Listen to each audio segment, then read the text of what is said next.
Welcome to the UDP broadcast, a podcast where a group of friends get together and discuss gaming related topics, offering both informed and uninformed opinions. I'm your host, Luminary, and I'm accompanied today by our co hosts, the Nordic Cajun, How you doing tonight? the Eternal Barcode, Imee. I think he's muted. He hasn't said a word since I walked in, and that's strange for him. No, he just tried to unmute and unmute. Well, he says stuff, and he'll get back to that soon. And from the Emerald Dream, Raina, the Crit Chicken. Yeah, I think he beep boop boop beep boop boop boop boop. It's too close to the sun. Yeah, pretty much, because all we're doing is we're getting accordion barcode, just bloop. Boing, Bloop. boing. Yeah, that's fine. Episode 83. Before we get into that, Ping has words for us. 10% of our revenue goes to the Treasure Project, and that's across all channels, whether it's shop items, my YouTube channel, Twitch, whatever it is. 10% of all revenue goes straight to the Treasure Project. And to explain what that is, we're going to leave that to Ping. The Trevor Project is the leading organization working to end LGBTQ youth suicide in the US and beyond. The non-profit operates several programs to help prevent and respond to the public health crisis of LGBTQ youth suicide, including 24/7 free crisis services, research, advocacy, education, and peer support. And yes, the Trevor Project is the leading you did it too? organization working to end God LGBTQ damn it. youth All right, hold on. suicide in the US. Sorry, and Ping. beyond. The non-profit operates Making him work several hard tonight. programs to help prevent My and mic respond died. to the public health crisis of LGBTQ youth Uh-oh. suicide, including 24/7 free I can't get it to crisis stop. Once it's services, going, it's going. research, Crap. advocacy, Good thing I limited that to I'm just gonna- us. peer Hey, support. I'm gonna finish this.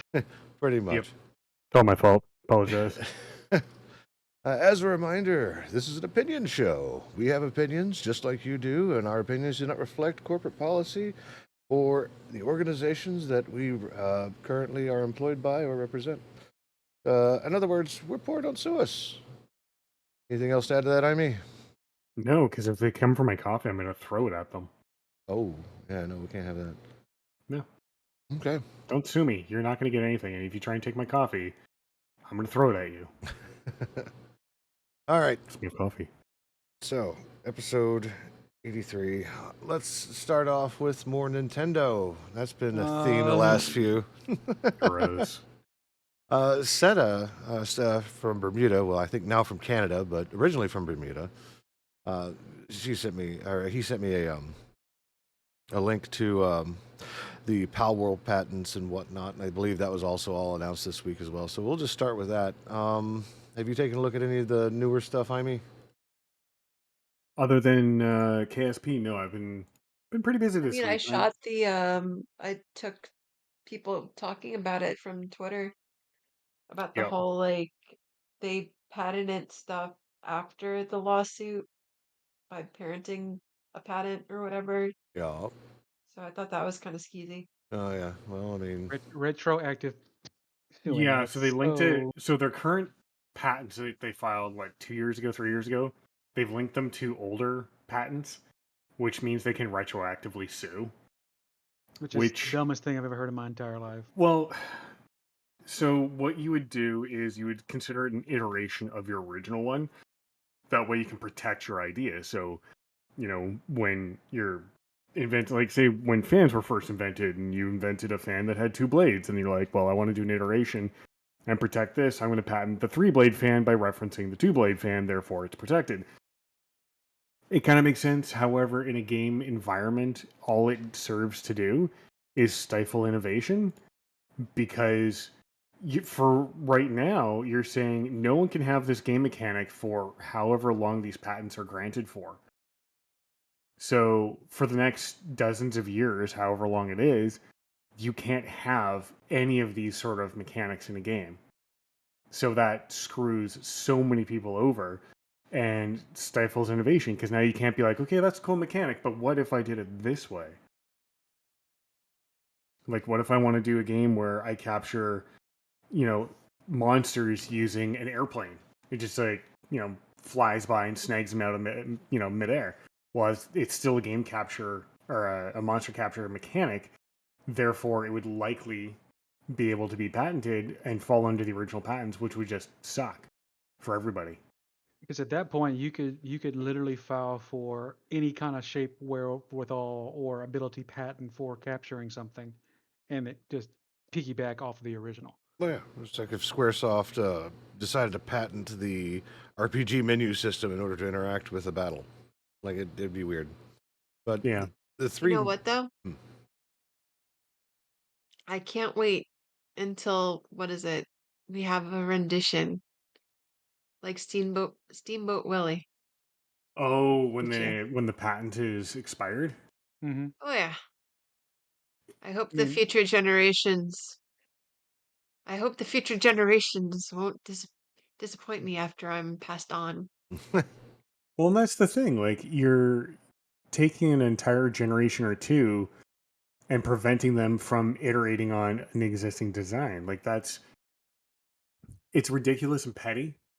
And I get that you're trying to protect your IP, but there's protecting your IP and then there's being a dick. Because remember, this was not a top secret game that was surprise announced. This was in development for a number of years before launch, and everybody knew about this game.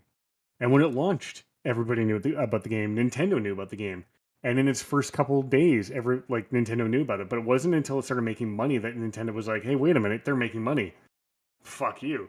So that's the problem. The bigger problem I have is that they waited so long to sue them. This is just entirely done, or at least it seems that it's being entirely done to bankrupt the company. Because let's face it, Nintendo has the money to file frivolous everythings in court and motions and all that shit. And Pal World does not have nearly as much capital. And sure, they've made like $30 million or whatever it is. However, patent lawyers are not cheap. And a fight like this, when you pay for court time, you pay for the judge's time, you pay your own lawyer's time, that adds up very quickly and you will burn through that. Plus, you're also developing, other games maybe, you're paying your staff, you have all your other overhead. So this just feels like Nintendo is just trying to bankrupt them. It doesn't feel like they're trying to protect their IP or their, the functions of the game. It feels like they're just trying to bankrupt them. Yep. And that's Mhm. really scummy. Maybe Nintendo should just focus on trying to figure out ways to make, Game's fans good. happy via nostalgia Yeah. and stop trying to pretend that they're, Monopoly. Well, and that's the problem. They are a monopoly for now. And No, I Pal mean World.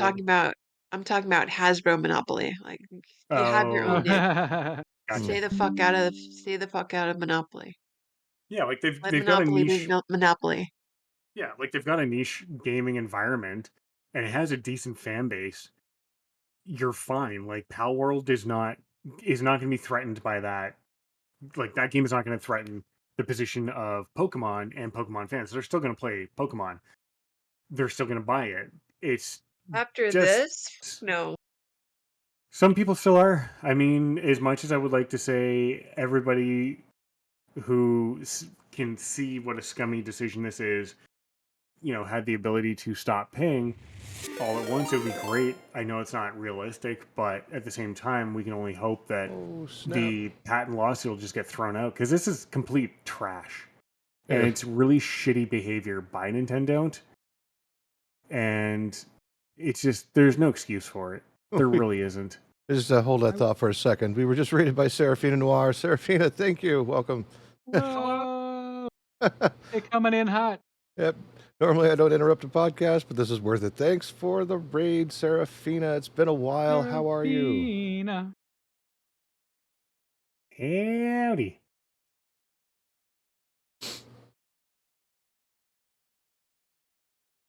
Here. I was like, I should raid your Should I podcast. They're like, yep, I will. More friends. Yep, we're Yay. More doing people. well. We were just talking about the Pal World Pokemon situation. So more about Now- that came out. Now, here's my question about the whole patent situation itself. Can't they just settle for a lot cheaper than trying to fight it? It's interesting you say that because what Nintendo's going after is like $33,000 in damages for each infraction, Yeah, and it's like 66, or you could like fight it out in court, which costs millions. So it's really incentivized to just give up. Well, and here's the thing. So they may, like, Nintendo may actually lose the patent court case, but if they can force Pal World to settle, they can also force Pal World to redo the entire game to not use that mechanic. Like, since they're offering to settle for such a low amount, to me that says they have such a weak case that they're looking for any way to make Pal World accept fault and then either pay a penalty or license it, that mechanic from Nintendo. This whole thing is just screwy from the get-go, and if they're offering to settle for 333,000, or was it 33,000? it was. I think it came out to like the price of two Grand Cherokees. Okay, so to me that sounds like that's the fine. Then they want to do a licensing deal, or licensing fee on top of that. That is just, to me, telling me, like, just from what they've done, that they don't have a case. If you wanted to actually pursue it properly, you would sue for millions. Like, as an example, back in the early 2010s, late 2000s, early 2010s, Research in Motion, otherwise known as BlackBerry, that wonderful phone that nobody uses anymore, they were sued by a number of companies. One of them was a patent troll, which blows, but one of them was, I believe it was Motorola, over their keyboard layout and the tactile function. It may not have been them, but either way, what ended up happening is they settled for hundreds of millions of dollars. And that meant that, they had to pay a license fee for that technology, for that patent of how they set up their keyboard. But that was hundreds of millions of dollars. And that tells me it was a legitimate case. They had a strong case. And it was very much like, we can fight this out, but you're going to go bankrupt. And I will borrow as much money as possible because I will make all that money in selling off your assets unless you settle. So the fact that they're lowballing a settlement tells me they have no case. And I really hope Pal World has the finances and the ability to fight that all the way to the end. Because I think it was only like, it's trash. 66,000. Yeah, Yeah, the settle amount was. yeah, plus that's trash. That tells me you don't have a case. I think what's gone on, like, because when they first went to court, they just said they were looking at unspecified damages. This also kind of sounds like they got to it, they looked at all the discovery and said, oh shit, we don't have a case, maybe we can just settle out of court. Like, why would you be asking for such a low ball amount? Clearly, if you feel you've been infringed, you're gonna be like Disney and sue the shit out of them for every penny. Oh But no, to offer them a car as plus late collateral, payment essentially, damages. like we've seen Nintendo go after straight up copyright infringement from China just recently in the realm of $200 million for damages. exactly. So So if they're why are not they going after, lowballing? yeah, that means they ain't got a pot to piss in or a ground to stand on. Yeah, it sounds like a very weak position, and I really hope Pocket Pal doesn't cave, because if they cave, there's a chance they'll have to sign an NDA, or they'll have to sign an agreement that they won't use that mechanic or something. And again, that's going to hurt other game devs. So I'm hoping they have the ability to fight this and get the whole patent thrown out. Because I want to see them win, and I want to see that game capture mechanic patent thrown out, because that's garbage. Oh, it's more than Agreed. that. Just There's figure- that Pocket Pair had released exactly which patents, and patents as in more than just the one that we discussed a few weeks ago. And Yeah. one includes a system for using capture items that can catch characters encountered in a virtual space. The next one is it's for an aiming system for deploying such capture items. Okay, and the last one is refers to a system for writable characters. I'm sorry, Rideable writable character. characters? Yep. Yeah, like racing. Blizzard would like to have a word with you. Need for Hang on. Speed would like a word with you. Yeah. every game out there that has any sort of car mechanic, driving mechanic, would like a word with you, Nintendo. Man, that's why I think they have a weak case. If they're offering to settle for Hell, 66 even my grand, car, Toyota, would like a word with you. Ooh, two Japanese companies going at it. Let's go. yeah, let's keep the tentacles out of it this time though. Yeah. Yeah, no, to me that just sounds like they have a really weak position, and it just reinforces my hope that Pocket Pal fights this to the end, because this is bullshit. Like, you're trying to go after a riding mechanic in a game? Holy Christ, Nintendo, you're opening yourself up. Yep. Like, that's a huge problem for you if you try and go after that, because immediately expect Microsoft to be suing you. It's you know, okay. So I'm all for protecting your trademarked items, right? Yep. You know, And Absolutely. your you patents and yeah, like things like that. If it comes Yeah. to like common stuff, it's just like trying to patent the way you code something to work. You can't do it. Yep. And this is effectively the same type of thing, where a lot of games have many systems that use many different variations of all of these things. Whether, I mean, Cajun and I have played some on stream outside of Pokemon, like Koromon, Cassette Beasts. What are some of the other ones? Core Keeper.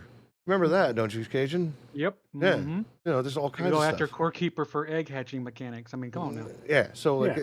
it's kind of all over the place. It's like, why are we trying to like gate mechanics? That's dumb, right? Well, and Or that's why I like I Canadian have a software. good one. Oh, I have a good one. Do you remember Road Rash? Yes. barely. And Carmageddon. Carmageddon would like a word. Don't forget Crazy Taxi and also what is it? Yeah. Simpsons version of it. And what was it? Indianapolis 500 racing, Indy 500 racing, Papyrus Indy racing. Like, all of those racing games from the 90s would like a word with you, you dipshits. But it's also vehicles, right? So even Sea of Thieves, right? Yeah. Oh, Mhm. boats are in danger. Damn. Yeah. I think they opened a can of worms, and I think they've realized that they done goofed, and that's why they're lowballing an offer to settle. And Because I I've think, as a minimum, Pocket Pal should be asking for millions of dollars in damages to the reputation, a waste of time, court costs, and then punitive damages on top of that, because fuck you. Wait, who Like, mhm. came out with Excite Bike? That I don't remember. was a That's Nintendo title. It's like one of the release titles, wasn't it? Uh, Jeez, it's It been was a way while. back when. Yeah.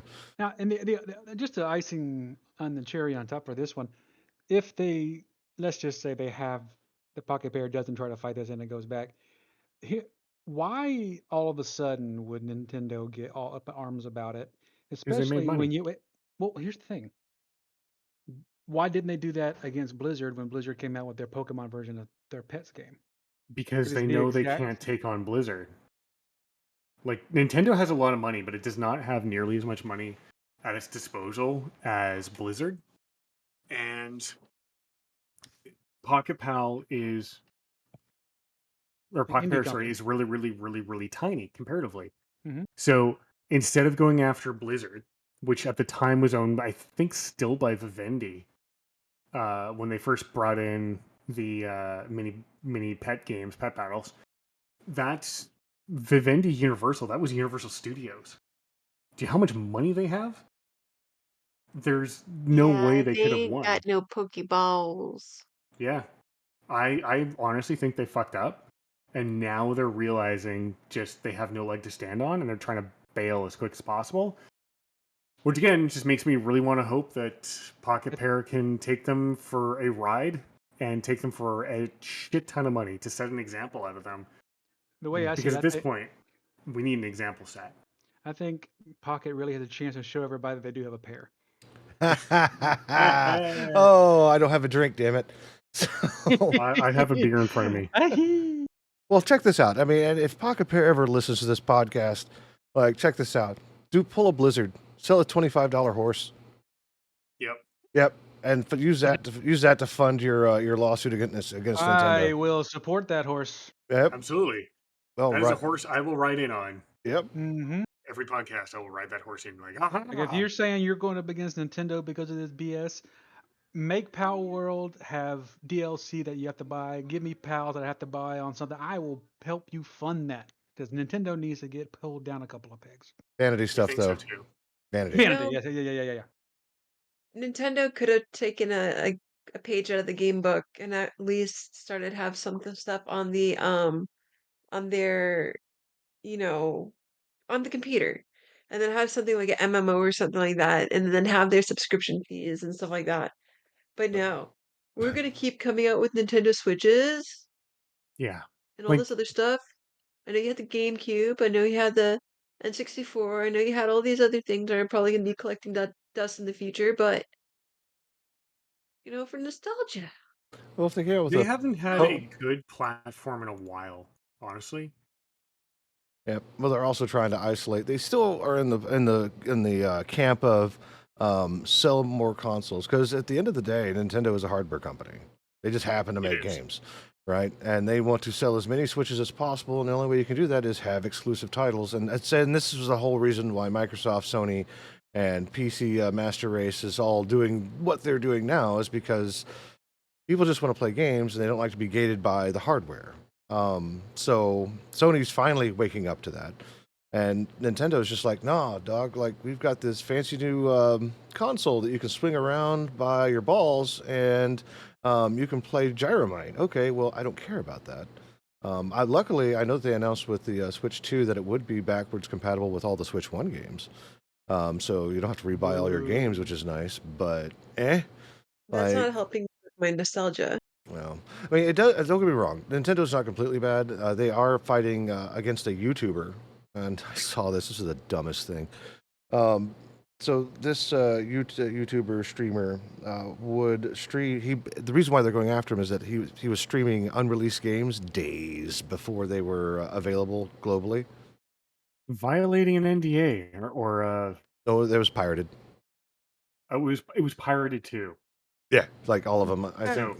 that makes sense. That 100% makes sense. Oh Nintendo, yeah, I'm cool with go that. swing the band hammer as hard as you can against guys like that. Mm-hmm. Gold star for that one. Leave the indies peoples alone who are trying to make their own money. Leave them Yeah. alone. Yeah, it's not You like look they took stupid. and played your new Pokemon Legends, whatever it is that's coming out next. You know, they weren't doing that. They made a game, made use of ideas. Like that's how innovation happens. Let's see here. I'm looking for And the. they could have had a collab with Power World and eventually integrate the stuff together. Yeah, they That would could have have been know, bought amazing. them. Could you imagine? Could you Depresso imagine would just look Depresso at versus Pikachu. Pikachu? Pikachu Let's chops go. Depresso. Hmm. Like they could have bought Pocket Pal or They could Pocket Pair, have. I Yeah. should say. They could have. And if that was the case, it might have actually made the next Legends game really good. Huh? Yeah, but you're assuming that Nintendo can actually make a good game. They haven't been able to produce anything viable that's of any level of I will good or sir, the only game I will disagree with you on would be Legends Arceus. That was a phenomenal game that I still go back and play it over and sure. over again. But But that that was was the one only game Well, out of for credit. how that many they reason, released. It's the Like only they haven't credit I'm giving them. released anything innovative in how many decades now? Probably since Mario Galaxy. Exactly. So they're really shitting the bed when it comes to innovating in the game space. So why would you want to give them money? And I think don't. that's a hard question that they need to come to terms with, that you can't just try and bully people around to get your name back out there to try and raise sales, because let's be honest, that's kind of also what this fucking feels like. You have to be innovative, and if you're not, that's a you problem. That's a skill issue, and you need to go get good and stop being a scrub. yeah, because it's looking petty. Like, okay, now you're asking for pennies on the dime. Yeah, Come on now. you look stupid. Could you try? Have you tried not looking dumb? I know it's hard. I know it's a difficult task to take on, but we have faith. Not a little bit, but we have faith. Yeah, on the They need pre-release to learn how pirate. to. They need to learn how to digivolve. On the pre-release pirate though, like it wouldn't have been so bad if he wasn't encouraging piracy, and on top of that he was showing folks in stream how to acquire these ROMs, and Jesus yeah, Christ. no, like it screams that. And the dude rebuked Nintendo's like, I have a lot more disposable accounts, so you can try to stop me. So Nintendo's really trying to put the kibosh on that dude. Like so, and it's interesting because over the course of this podcast, we've talked about things that we don't like about Nintendo, such as what they did with Evo and Smash Brothers and mods. They've attacked emulators and ROMs for people who are saving video game history of all things, right? And that's already another Mhm. big topic that's going on with the Internet Archive. Then there is the stuff with Pal World and Pocket Pair. Okay, so like they've got these heinous things, and they all seems to overshadow all the things that they're doing to actually protect their IP, such as this case with this hacker or somebody who makes a Mario game that is unlicensed, right? I mean, Mhm. fan games are great and all, but the moment you start asking for money, and every developer has the right to do this, right? Because you've got two Yep. choices. You can either go after it or you can let it spread the word. But it also sets the precedence that, hey, if you make a fan game, they're not going to come after you, so go wild. Yep. It's a catch-22 too. Like from a monetary standpoint, especially if it's the older stuff, it's not going to really matter a whole lot. If it's newer IPs, then yeah, you want to be super aggressive. But my point of view is if the game is 20 years old and the systems it works on can no longer be purchased or found or built or anything, then who gives a shit if they emulate it? Like, cool. You know what that does? That makes more people like me. That gives me more fans. What does that do? Most likely give me more sales. So why Like would I've I said it care? before and I say it again, if they would just take their own heads out their butt long enough to bring back the old school stuff in a proper way, even I mean they've shown they're okay with emulation. Just look at the little old school things they have on the Switch right now that you can go in there and play. Sir, Yeah. the peanut I- gallery. It would be incumbent upon it would behoove them. I haven't used that word in a long time. Behoove. It Ooh, would we coming with the behoove them. behoove. Yeah, it would behoove them to contact these emulator writers and say, "Hi, what you're doing is against the law. We don't like this, but how about we just pay you to do this, and then you can do it legally." And then start hiring up these emulator makers and say, "Look, we want you to make emulators. We like that you're keeping our old games alive. Why don't you get paid for it instead of having to worry about breaking the law?" Makes sense to me. Look at Dota. Yeah. Yeah. Hmm. Well, It to me it's a no-brainer just to start buying these people out and saying, "I will give you money to do this for a day job," instead of having to do it under the table and hope I don't notice you and then come after you to sue you. Like, just pay them and yep. you'll It could get, be a decent work. really simple system too. The emulators they make, it can come with a free version and a pro version. The free version gets Nintendo ads plastered everywhere when you load up a game. If you don't like the ads, you can buy for the whole emulator for $9.99. Done. There you go. Yeah. I would love to see a console emulator for those who don't want to buy a console. Like if you already have like scary enough hardware on your PC, why would you need anything else? And virtual machines and emulators are not that uncommon. People will come out with a new one every day. So, You know what's really hard to find though is a Windows XP emulator yeah, because Microsoft dropped support for their VM that was Windows XP a while ago, and all my VMs no longer work, and I can't play any of my old Windows XP games. that sucks, dude. Sad face. That sucks. And that goes to emulation. I think we need emulation. I think we need to be able to support old games because fuck it, every now and then I want to play a DOS game. Yeah. Well, there's also let's go ahead and move it along here, because I mean we've talked Nintendo into the ground. We took the first half of the show to smack Nintendo around. Let's give them a break. Well, think about it. They're looking for ways to make themselves relevant. Yes. So that's what this is. I mean, we've seen the mean- price tag of relevance. Yup. So let's see here. Cajun, These you things. remember Multiverses? Yeah. Apparently, it's not looking too good for them. Warner Brothers wrote them off You as 100 don't million say. write down. So what was it last year? Last year about this time, I think Multiversus was going through a beta period where everybody came in.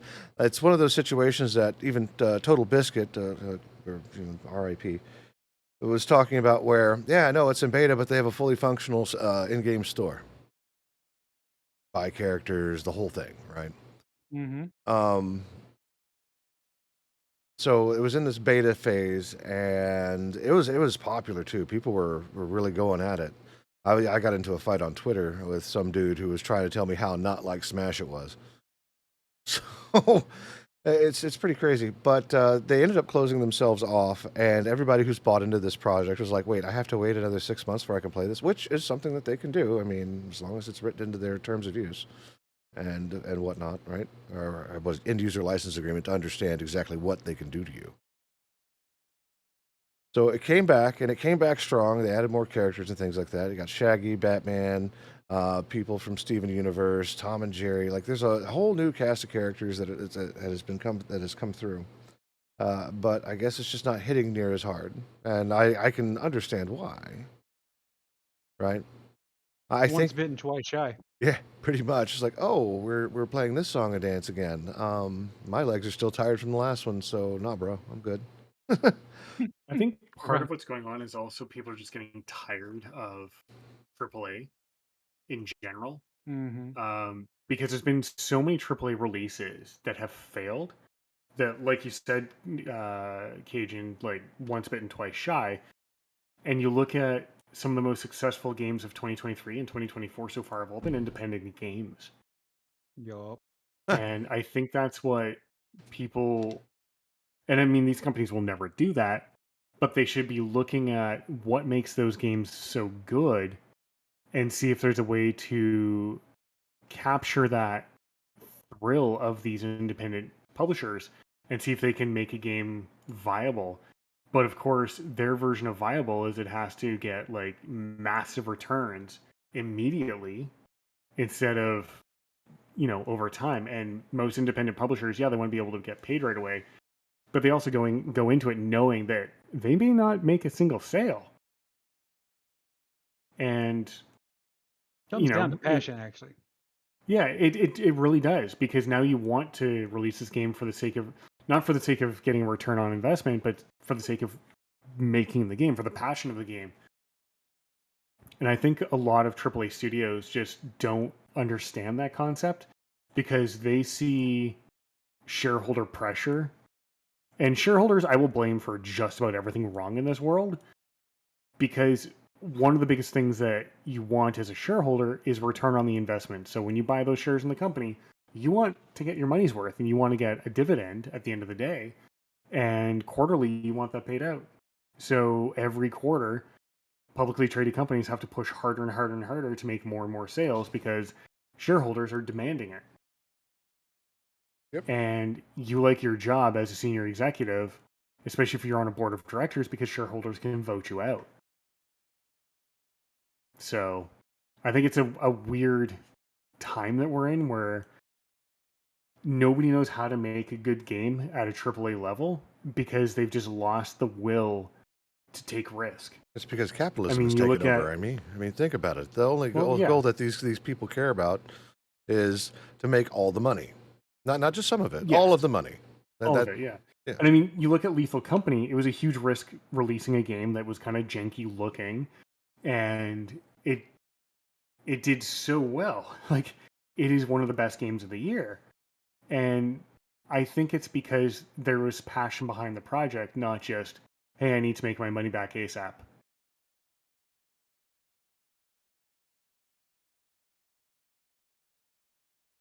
Yep. Long, awkward pause Yep. later. Yeah, that's fine. We're making sure that statement sunk in. There we go. Yeah. There we go. Yes.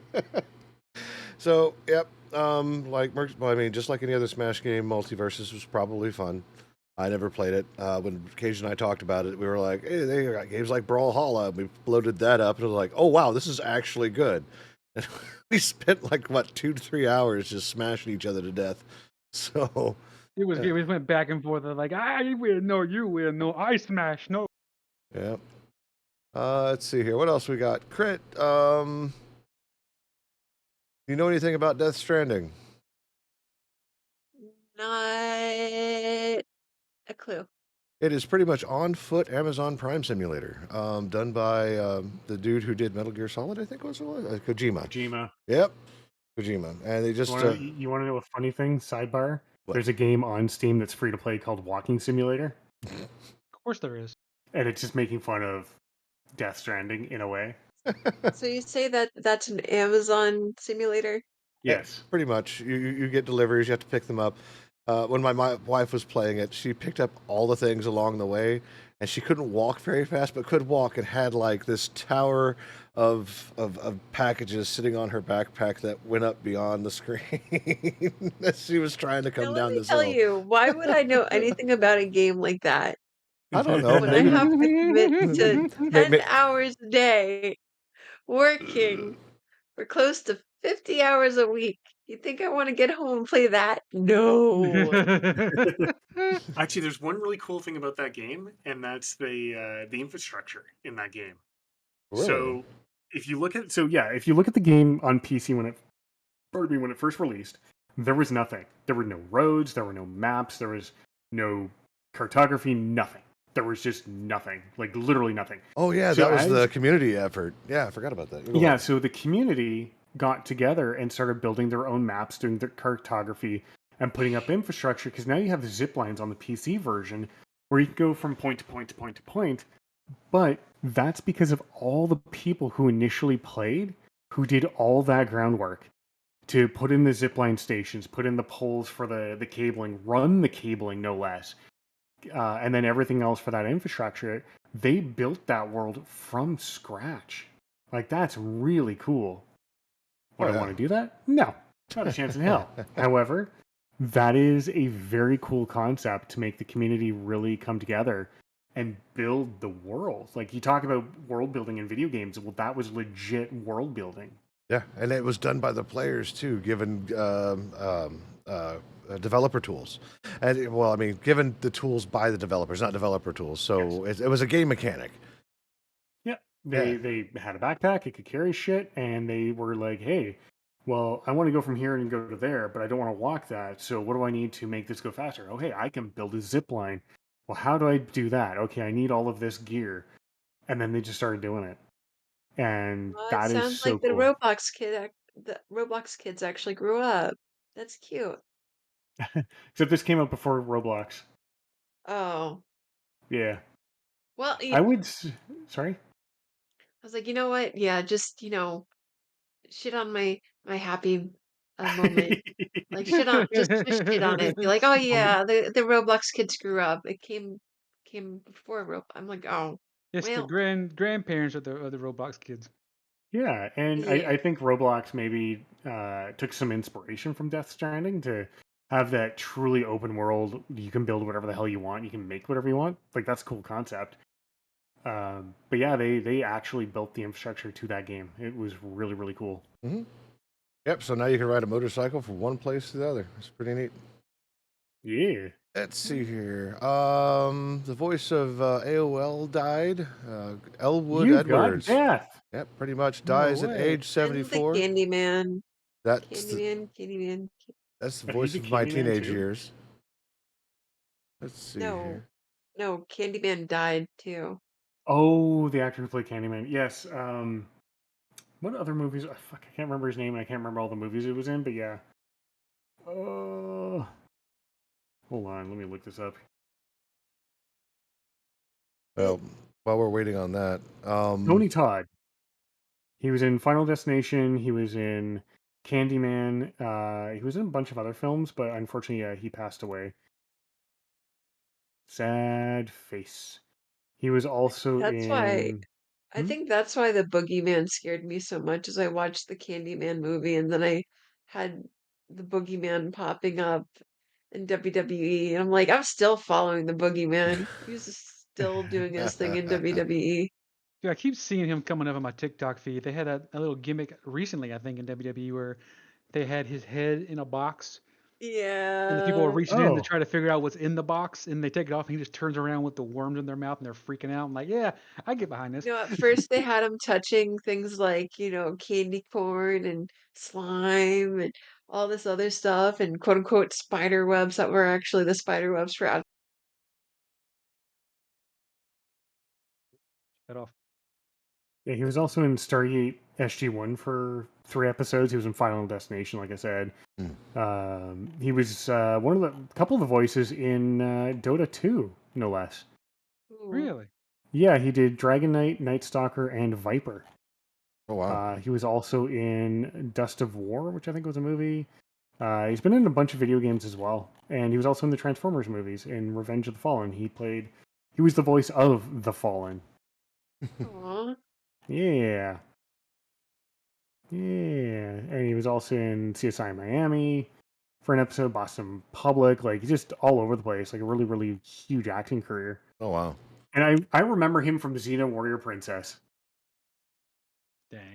That goes back a few episodes, a few years. He was also Yeah, in Xena's better than Hercules. yes.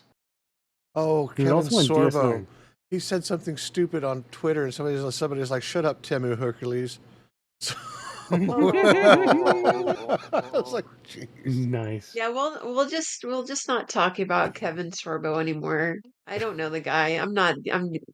Listen, I'm Greek enough, and if a Greek tells you you can go fuck yourself, you can go fuck yourself. There we go. God. Well, Well, anybody ever catch up with the Fallout series that came out on Amazon? We watched- Yes. Yeah, it was a We- great series. This is a great we series. watched the first season. I think. Yes, I can't wait until season 2. Yeah, I loved it. It was great from start to finish. Well, apparently they're going to also do Mass Effect. Ooh. Yeah, I'm not sure how I feel about that. I'm not sure I either. think because Mass Effect 3 gave me such a bitter taste that I just dropped the whole franchise and said fuck it. Yeah, I'm like, Listen, I'm really fearful for the next release. What's up? I'm probably not going to be watching Mass Effect, but did you know who's going to be on season 2 of Fallout? Who? Think Home Alone. Oh, Kevin Macaulay Culkin? Macaulay Culkin. Yeah. Kevin Yep. Macaulay, yeah. Macaulay Culkin, yes. Kevin Yep. McAllister. That's awesome. He's I think gonna I be saw that one of the- on He's gonna be- on Twitter. Couldn't That's pick a kinda better awesome. guy for that kind of theme. Yeah. Yeah, I was just trying to get a And- feel because I know Amazon, like with the new Lord of the Rings series that they had out, which kind of landed flat. Not everybody liked it. I was just trying to check in to see how Fallout was because if they're doing video game series right, like let's go, let's see what they can do with Mass Effect. I'm pretty sure the writing there would be much better than what they produced for Dragon Age Veilguard. So we'll see what Well, happens. yeah. Listen, Go- just finish Twisted Metal. I need to Oh, watch that was it. another one. I forgot about Twisted Metal. But for sure, watch the Fallout series because if you're looking for a series that does the game and lore decent justice, that show did it. All right. Well, I love the Ghoul. He's so awesome. freaking Clint Eastwood without a nose. It's awesome. nice. Last one on my list is Edmund Mc. Oh, gosh, I can't remember his whole name. My brain farted and I missed Edmund McMillan. Yep, they're finally releasing the online co-op for Binding of Isaac. Repentance or Rebirth, I think, is where we're at right now. And that's nice because when you first put in the update for online co-op, it was using Steam Remote Play, which was effectively the person hosted the game, and you used virtualization to pretend you're a device on their machine, and they streamed their screen to you. It was all done under the covers, so like you got to see what was going on their screen, and you got to play. Apparently, it was really good. I played it a few times, but not too often. So that's the thing. That's exciting. I love me some Binding of Isaac. It's one of the first roguelites that I played, and it is also described as Total Biscuit as the best crying dead baby simulator on the market. So yeah. In fact, it's funny because Edmund, in one of the interviews that he did, is like, "Yeah, no, I made a game on Newgrounds called Dead Baby Dress Up," and that's where the mechanic for all of the changes as Isaac goes comes along. You know, where he Oh, slowly, nice. yeah, which is kind of neat. So, but The yep. monstrosities you can make in that game just by picking up items is just so great. Yes. Some of them are just like, wow, that's nightmare. Like, There. what happens if I put this and this together? Oh, I'm not sleeping tonight. Anything else? I know that Ivy was talking about Kerbal Space Program. I figured we'd touch on that before we started on a round table. Yeah, so during an earnings call this past week on November 6th, the CEO of Take-Two finally got his head out of his ass to say what we already all knew, which was that Private Division, which was making Kerbal Space Program 2, has been shut down completely. They were calling it a flop, essentially.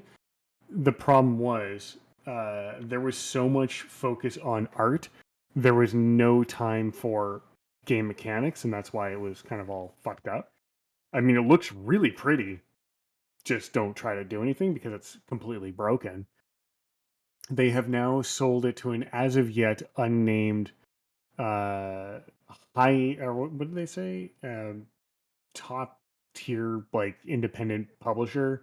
They haven't named it yet. I'm waiting for them to name who the purchaser of that IP is. But essentially, what they did was they put all the blame on Take Two, or on Private Division and Kerbal Space Program 2, basically saying, "You completely suck. Everything you did was shitty, and you should just feel bad." But Your at the same game is bad time, and you should feel bad. well, exactly. And so they had started Private Division with the concept of it being a quote unquote high end indie publishing label.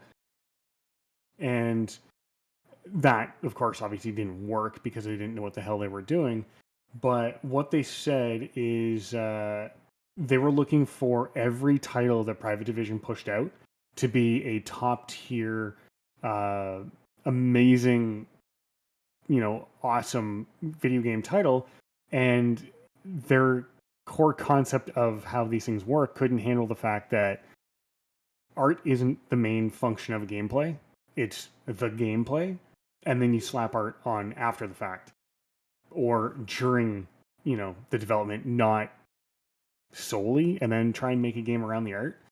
That's a terrible way of doing things. Yeah, it's right up there with early optimization. Never optimize your code until you're done writing it. Period. Exactly. So it was just garbage all the way through, and then the way the CEO was wording it was just placing all the blame on Private Division, while at the same time saying, "Oh, they had some really good titles, but they weren't big enough." It's like, no, you just don't understand how these games work and what makes them popular, because all you understand is a 6-month ROI, return on investment. You can go fuck your hat, sir. And I seriously read it in this voice. We're top 10 hit makers around here. Like, it's very stuffy. Oh yeah, it was just like the whole quote in the article is just garbage. What did Zelnick say? We're really impressed with what Michael Warraz and the team that built with Private Division.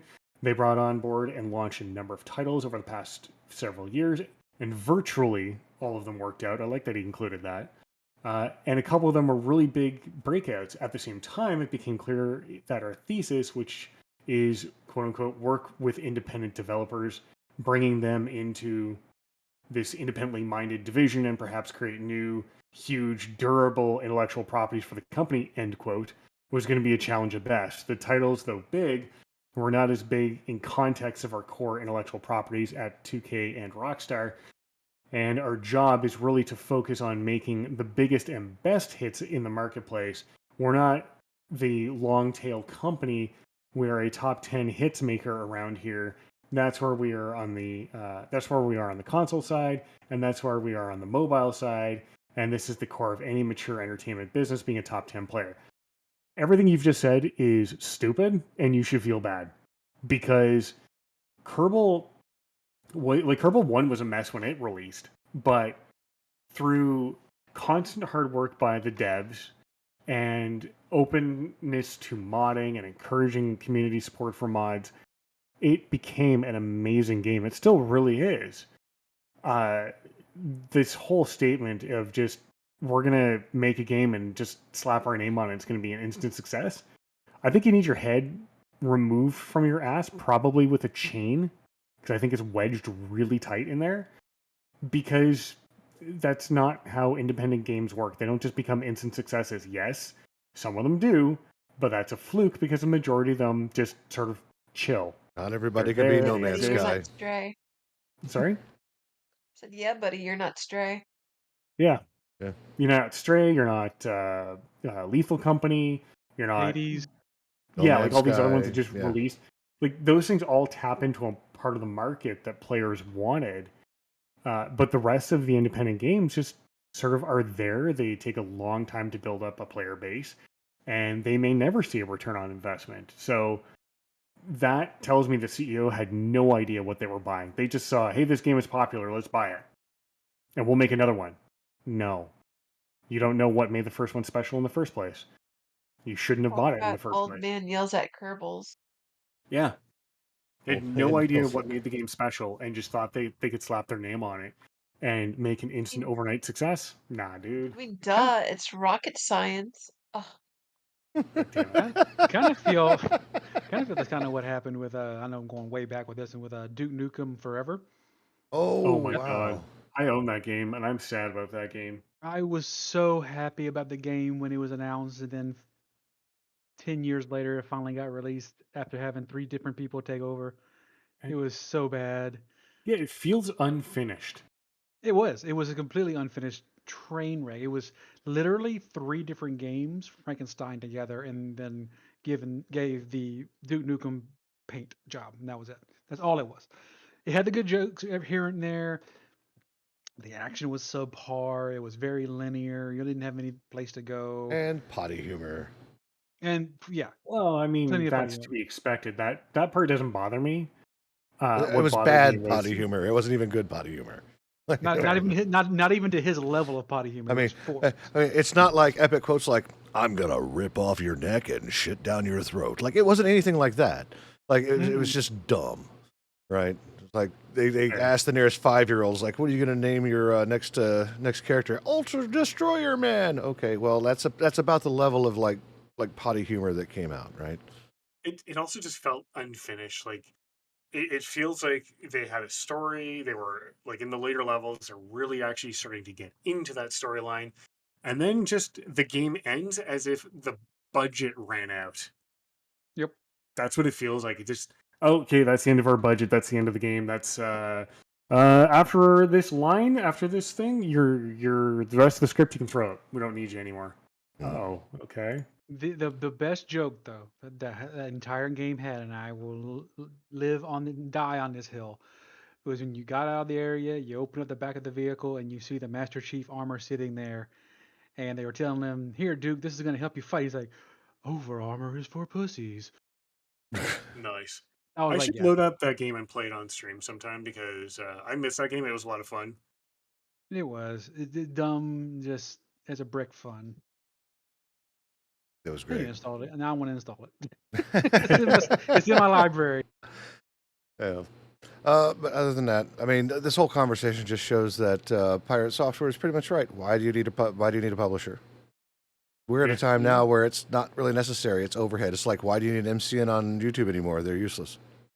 Yep. I mean, they may still have their place for some people, but overall, no. Marketing Why do you need power a is the only publisher? thing that they sell. And at that point, they might as well just be a marketing company.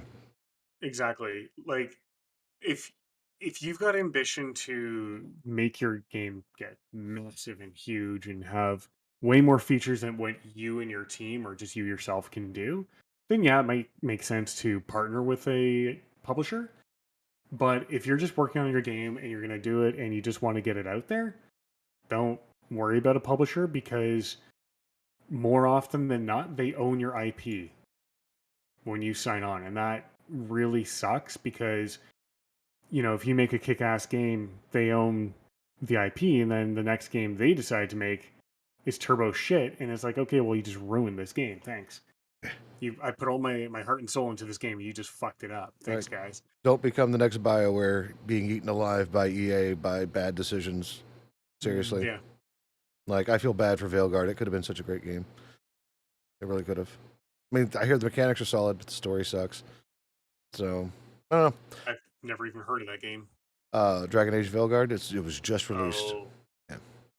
So some people like it, a majority does not because the writing is very bland. Like even like the so like for example the dialogue radials, like like in Baldur's Gate where you have like the multiple choices, you can like you have the good choice, the bad choice, the Yep. funny choice, the fuck you choice, the say nothing choice. And when you do that, like it is an impactful choice. But in these, you'll see like different stances you could take and how you want to respond, and it really doesn't change the outcome. But it'll say stuff like, "You idiot! Why would I ever do that?" And you do, and you select it, and it's like, so I was considering that this might not be a good idea. It was like very softened down. So you can't call anybody an idiot, and it's not representative of the dialogue that you actually get to use. So Boo. yeah, it is. And this is along the same lines of like BioWare was also known for being able to make choices. And we talked about that last podcast with Mass Effect 3, where, yeah, had one choice. It's a choice. Yeah. It wasn't really a choice. It was just like you had one option. Yeah. So, Yeah, here's your one ending. We don't have any money for any other endings. Oh wait, the audience is pissed, or the fans are pissed. We'll just slap together something and then say, "Hey, look." yep. That's the way it goes. Well, I think that pretty much covers it. Let's go for round table time. Britt, what you doing? I am going to be watching On Patrol Live soon. Oh, very nice. I might actually skip that tonight. I'm probably going to like relax and play video games. I've been busy working and stuff like that, so kind of want some me time as opposed to social time. So, Understandable. yep. So good on Patrol Live. Definitely watch that. I might ninja join you, but I'm going to process the podcast first. Amy, what's going on with you? Well, I think I am now up to 951 total war crimes committed in RimWorld, of course. I'm 24 out of 42 for unique war crimes. I'm trying to get the high score.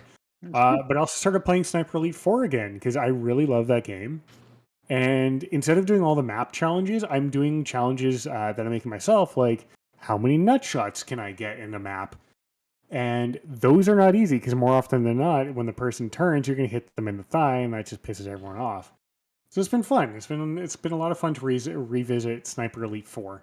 Oh, which reminds me, I reinstalled World of Assassination. I need to get back into that. I know you were playing it for a bit, so I don't own that game. I don't think. it's Hitman. Oh, Hitman. Yes. Being sneaky and then making everyone get electrocuted. That's always fun. Absolutely. And that I being still able have to change your clothes in an instant, that's also fun. yes. I still have Sniper Elite, Nazi Zombie Army 1 and 2 to go through. I've never played those yet. So maybe I'll do that. Start that this week. Fair enough. Okay. Cajun, what do you got going on? How are things with you? They're going. Harrison and I took the day today and got a whole bunch of footage to start his YouTube career. So excited about that. So I Yeehaw! get back into the editing life here shortly. Um, Other than that, it's just getting ducks in a row for me. Hmm. Trying to get projects back up and running. Get myself officially medicated because I finally got my assessment done. Hurrah! Nice. Huzzah! Isn't it I nice to know what's wrong with your brain or I why your brain definitely behaves the way it brains? it's kind of like it's good to know I wasn't imagining it, and it was just not me being lazy or me being unable to do something. It was literally my brain not allowing me to.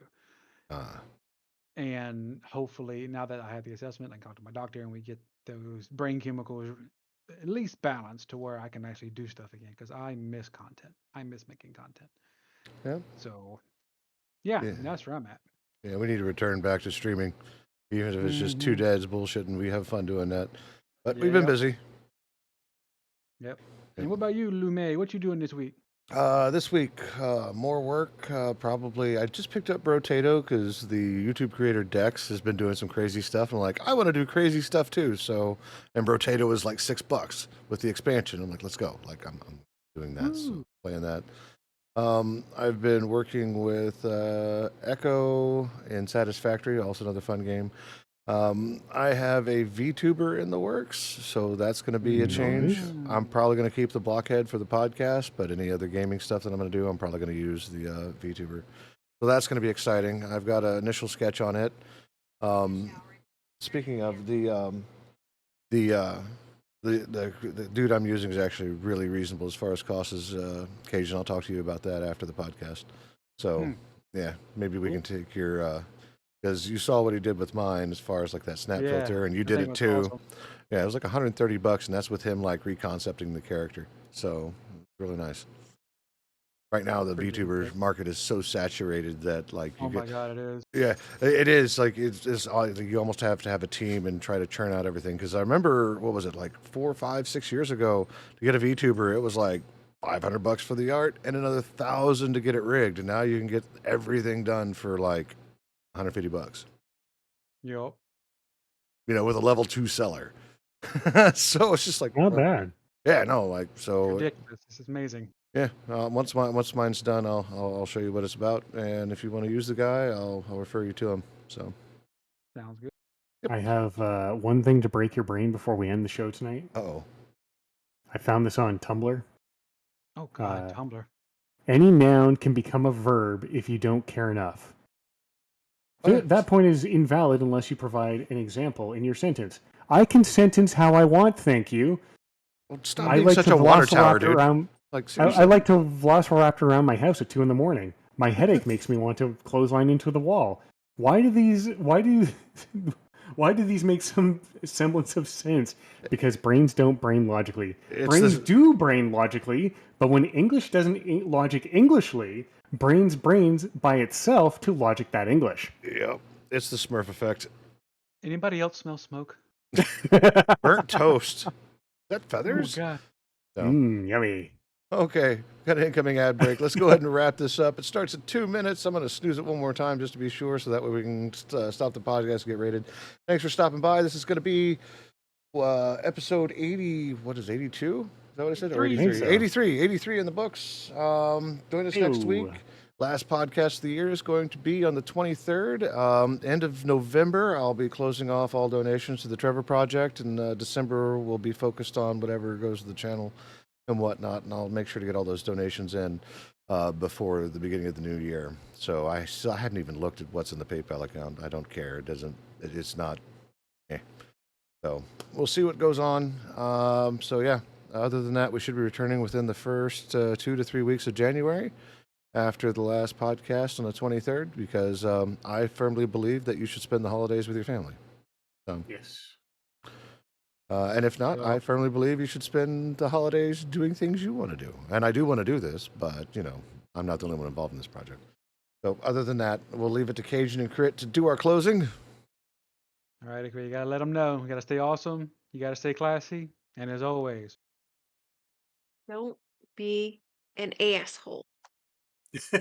Or dick. eat a dick. Let's go. Yeah. Bag of dicks. Bye, everyone. Good night.